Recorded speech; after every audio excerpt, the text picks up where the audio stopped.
আগে বড় টুকাইতাম, আম টুকাইতাম ওই ইয়ার সময়, বৃষ্টি বাদলের ঝড়ের সময়।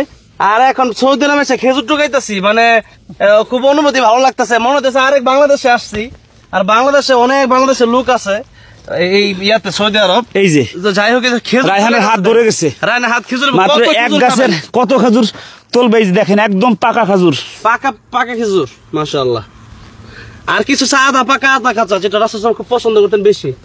বাংলাদেশে বসে এটা কখনো কল্পনাই করা যায় না যে এভাবে খেজুর টুকাবো, কিন্তু আর আপনাদের আরবে আসলে, সৌদি আরবে আসলে এটা সম্ভব। এখানে সুক্কারি খেজুর।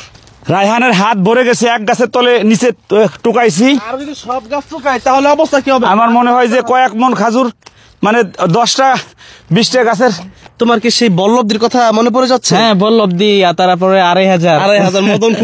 আমরা এই পুরা এলাকায় যতদূর চোখ যাচ্ছে শুধু বাগান আর বাগান আর বাগান, আলহামদুলিল্লাহ। তো সবাই দোয়া করবেন। আমরা মদিনা শরীফে আসছি, মদিনা শরীফের সৌন্দর্যগুলো দেখছি, রাসূলুল্লাহ যেখান দিয়ে হেঁটেছেন, যেখান দিয়ে চলেছেন, রাসূলুল্লাহ স্মৃতি বিজড়িত জায়গাগুলো হেঁটে হেঁটে ইমানকে বৃদ্ধি করার চেষ্টা করছি।